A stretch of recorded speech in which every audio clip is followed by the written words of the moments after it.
President Cyril Ramaphosa is expected to deliver the keynote address at the Sustainable Infrastructure Development Symposium that's currently underway in Cape Town.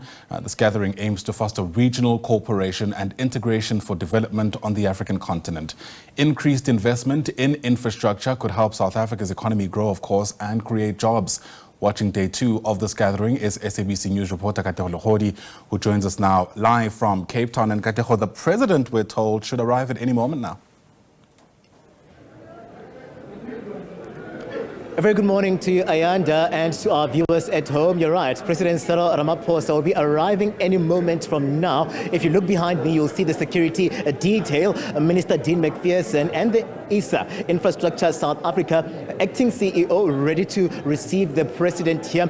He's going to be delivering a keynote address, Ayanda, where the symposium is concerned, but also notable will be him announcing 7 key top priority infrastructure projects that will be prioritized going into this year. So we see him as well just coming through to launch the new edition, the 2nd edition of the infrastructure handbook. And that book will just give us a sense of the plans around infrastructure and how we'll see that infrastructure being budgeted for. Various of those role players here just to get a sense of how then they're going to really imagine or reimagine infrastructure in South Africa and on the continent. And one of the sectors that will be with us in a moment now will be the CIBD. The CEO is Bongani Dladla, forming part of those that will be really playing a role here as we await the arrival of the president. Mr. Dladla, thank you very much for joining us on the SABC high-level conversations really being held here. We're looking at solving for the country, we're looking at solving for the continent as well, where infrastructure is concerned. There have been those lapses over time, the infrastructure challenges around compliance, and some of these projects are not seeing preparation or properly prepared for them to really find meaning. But we see really a gathering of minds here in terms of ensuring that at least the hurdles become a thing of the past. Welcome to the SABC. No, thank you very much. And this is actually quite a good symposium that is really looking at how do we best prepare these projects, how do we get them shovel ready as quickly as possible, taking a period that would normally take years in terms of sourcing funding, doing detailed feasibilities, and following established mechanisms to ensure that those infrastructure projects that are catalytic for the country, those ones are prioritized, and we can really see infrastructure development at a much faster pace than we have seen before. Another issue that has come out very heavy here would be issues around compliance and ensuring that we do things by the book. We saw the George building collapse, and a lot of people saying that that has put a little bit of a dent on the construction industry. And you as the CIBD, you're just looking at ensuring that at least there's a move and a less of a repeat of some of these incidents that we're seeing playing themselves out. It's actually quite important that we use best practices as we are chasing time to ensuring that these projects are developed quicker.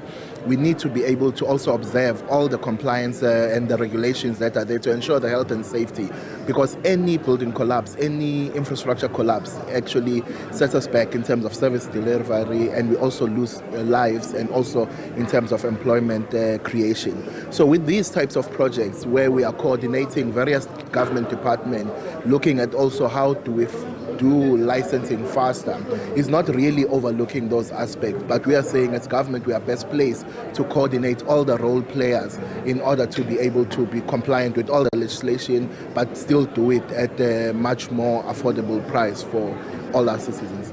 600 million going into a project preparation, and we'll see President Cyril Ramaphosa making the announcements here around some of the priority projects, but also heavy would be talks around infrastructure investments that will need to be driven in here, public-private partnerships that become very important. But how do we ensure that these monies that are invested will really find meaning in terms of these projects when we are dealing and tackling issues of, for instance, the construction mafia? Yeah, definitely. You see, with these types of projects, and I'm glad you've asked that question, because we are also looking at gathering private investments from different countries. Here we have more than 10 countries that are also looking to investing in projects. So the 600 million really is to get projects prepared to be bankable, so that as we take them to the market is susceptible to taking those opportunities. But we also have to ensure that the investment that our counterparts from all over the world is safe. So dealing with issues like site invasion is quite important, and I think we are making headways there with partnerships that we we reached last year with the South African Police Services, the National Treasury and Public Works in ensuring that we have proper public participation in the processes such as social facilitation. We also have regulations that do not incentivize bad actors in the industry trying to hijack these sites, because there's a lot of value that is lost when you have bad actors interrupting the sites, killing people on site. It actually decreases the confidence even of the international community. And as you are aware, the 600 million really is there to unlock quite massive amounts of money. We've moved from SIPS projects that were 320 billion to 3 trillion now.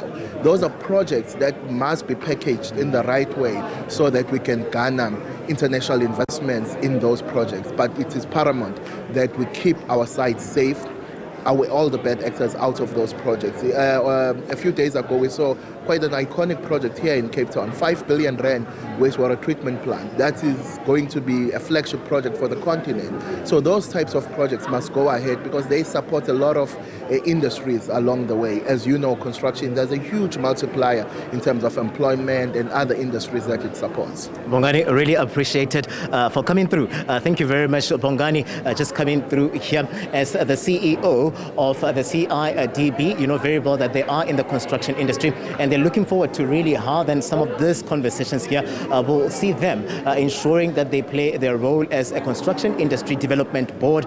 Any moment from now, the president will be arriving, and we're expecting that he'll then move into the conference hall where many are gathered waiting to hear from him, and he'll make these critical announcements and giving us a sense of how the year is going to go where infrastructure development is concerned.